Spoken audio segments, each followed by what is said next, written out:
Les podcasts du Figaro. Pour ceux qui, comme moi, ne sont pas franchement des flèches iroquoises en matière de finance, sachez que l'on peut aussi être à la fois un joyeux buveur et un parfait boursicoteur. Je vais vous expliquer pourquoi et surtout comment.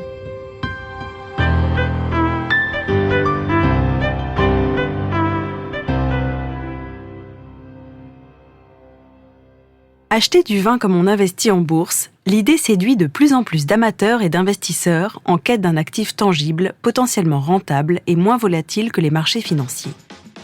Longtemps dominé par les grands crus de Bordeaux et de Bourgogne, ce marché s'est aujourd'hui largement diversifié avec l'émergence des vins dits confidentiels, issus de petits domaines ultra recherchés, le plus souvent estampillés nature. De nouvelles tendances qui chahutent un peu les codes et ouvrent des perspectives relativement inédites. Mais comment fonctionne réellement cet investissement et peut-il rivaliser avec la finance traditionnelle ? En fait, l'investissement dans le vin repose sur une logique simple, la rareté et la demande qui font grimper la valeur des bouteilles avec le temps. Les grands crus classés sont depuis longtemps les stars de ce marché, avec des références incontournables telles que Petrus, la Romanée Conti ou encore Krug, avec une production limitée et un prestige qui leur assure une demande constante, notamment en Asie et aux États-Unis. Mais une nouvelle dynamique est en train de s'imposer. Celle des vins de niche, produits en quantité infinitésimale, incarnés par des vignerons en passe d'entrer dans la légende, avec des prix qui s'envolent sur le marché secondaire. Selon certaines études, les chiffres sont assez éloquents, avec une augmentation à 3 chiffres de la valeur des 1000 vins les plus recherchés au monde en l'espace de 20 ans. Certains grands crus ont vu leur valeur exploser. En 2000, une caisse de Château Lafite Rothschild 82 s'achetait 2 500 €. Aujourd'hui, elle dépasse 50 000 €. Du côté de la Bourgogne, on observe qu'une Romanée Conti 90, vendue 2 000 € en 2000, peut désormais s'échanger à plus de 20 000 € sur le marché des enchères. Pour cela, et a priori pour vous comme pour moi, il est déjà trop tard.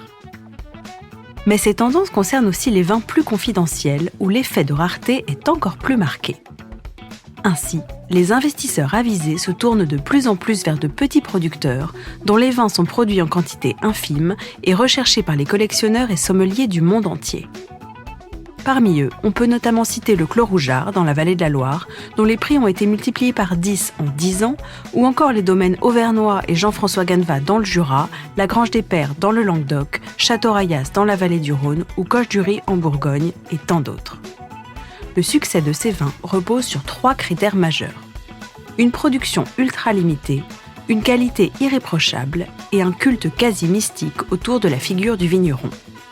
Et contrairement aux grands crus, ils ne bénéficient pas d'un classement officiel, ce qui les rend encore plus désirables aux yeux des acheteurs. Alors si de plus en plus d'investisseurs se tournent vers le vin, c'est parce qu'il offre plusieurs avantages. Tout d'abord, c'est un actif tangible. Contrairement aux actions, une bouteille aura toujours une valeur et en cas de crise, elle pourra tout bonnement être bue. Ensuite, en raison d'une faible corrélation avec les marchés financiers. Le vin n'étant pas directement impacté par les fluctuations de la bourse, il est un actif refuge. Autre avantage, et non des moindres, une fiscalité avantageuse. En France, les plus-values sur la revente de vin ne sont pas imposées si elles restent occasionnelles, mais veillez quand même à vérifier les plafonds. Enfin, le simple plaisir d'investir dans un produit beaucoup plus réjouissant qu'une triste action ou quelques cryptos. Mais avant de vous jeter à corps perdu sur les sites d'enchères, sachez tout de même rester vigilant sur 3 points. Tout d'abord, la contrefaçon, car le marché est inondé de faux, alors n'achetez jamais sur un site ne fournissant pas de garantie d'authenticité. Ensuite, les conditions de conservation. Une bouteille mal stockée ou ayant fait 3 fois le tour du monde peut perdre toute sa valeur. Là encore, ne négligez pas la traçabilité. Et pour finir, gardez à l'esprit qu'il s'agit tout de même d'un marché moins liquide que la bourse et que revendre ou acheter du vin reste plus compliqué qu'un simple clic sur un site d'investissement boursier. Le risque existe et le minimiser au maximum consistera à savoir repérer les futures pépites avant tout le monde et donc à consentir à un petit travail de veille. Mais une chose est sûre, qu'il soit bu ou revendu, un bon vin ne perd jamais complètement sa valeur. Un investissement qui, au pire, finira dans un fond de verre, et ça, la bourse ne peut pas en dire autant.